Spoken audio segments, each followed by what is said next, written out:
Hello. This is a video I made for my degree explaining my theory of scalar neutrality in about under 3 minutes. So it's very compacted and short. There are other theories out there that I've used to support my own, that being like dualism and set theory, which is slightly touched upon here.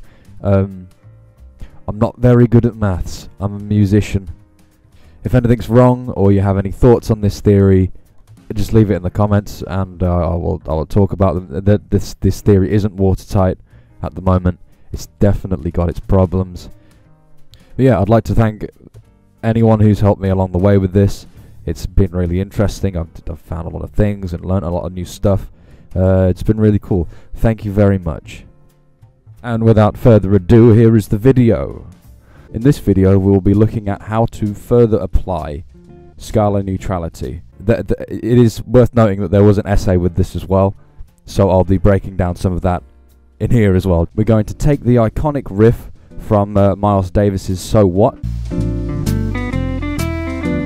and by using neutral scales and the processes of inversion, we will transform that riff to create something new and hopefully something that sounds good. So how are we going to go about this? First, let's think of C Ionian being the point of tonicity instead of D Dorian.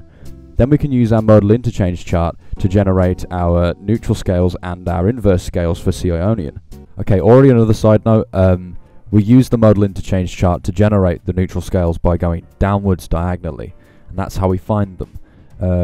By going upwards diagonally, we find the inverse scale of the parent scale. So how do we go about inverting them?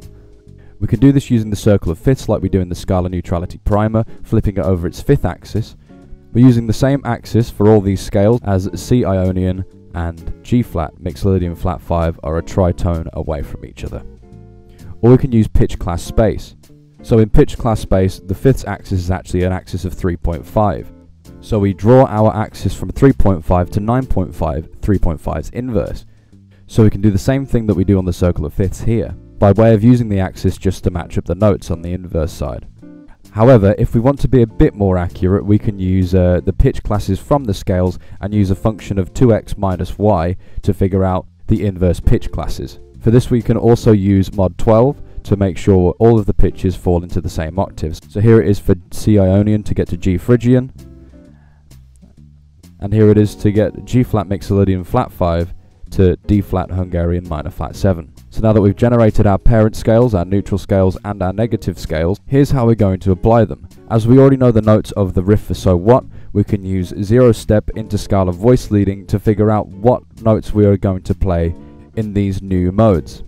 So it might be worth here to define lightness and darkness and neutrality. So basically lightness and darkness is how dissonant or consonant something is. Say if we arrange our modes on an order of lightness to darkness, you'd kind of see what I mean, like Lydian being the brightest one, having the most consonant intervals, Locrian being the darkest mode with the least consonant intervals, or the most dissonant ones.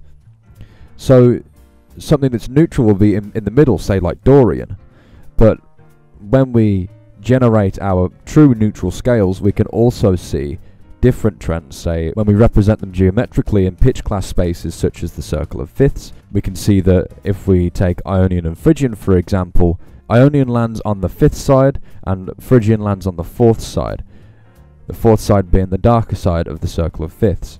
And if we use our neutral scales for Ionian and Phrygian, which are Hungarian minor flat 7 and Mixolydian flat 5, you can see that they distribute their notes evenly between the fourths and fifth side, with a one note bias in between each one, showing that they may have a light and dark aspect to their neutrality, so we can organize them in a spectrum such as this one. So we're now going to use these scales to complete a full light-dark cycle. By this I mean we're going to start from the brightest mode, then go to a neutral mode, and then the darkest mode, and then another neutral mode, and then back to the brightest mode. So let's see how that sounds.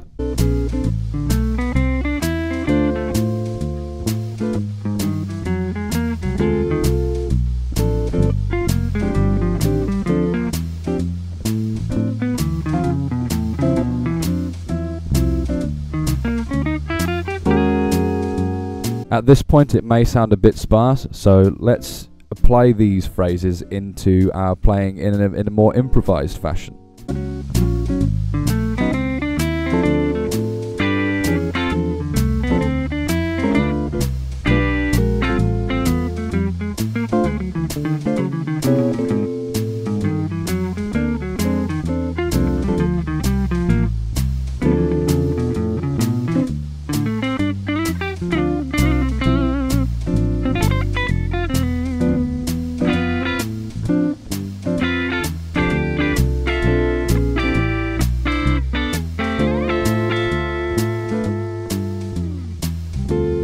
So I kind of realise now that it kind of sounds better when you're using it over more functional harmony. So in the essay that complements this video, I used it over Autumn Leaves.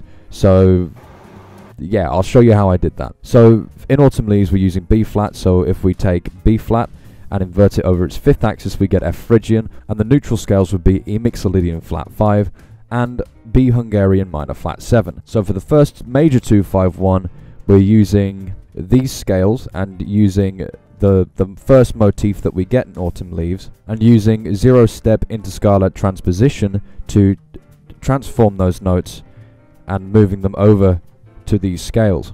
I'm not going to get too much into how I did that because I don't want this video to be too long.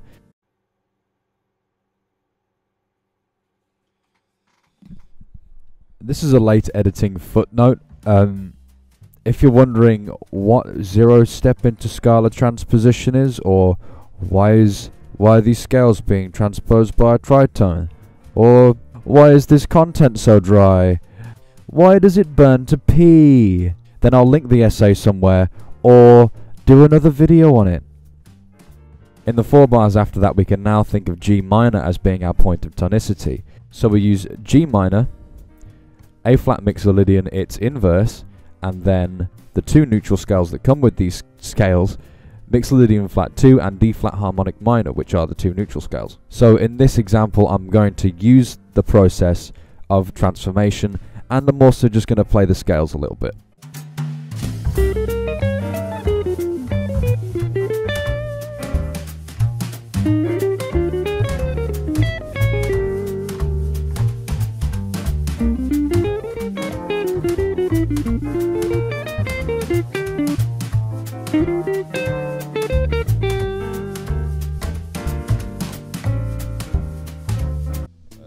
Thank you for watching.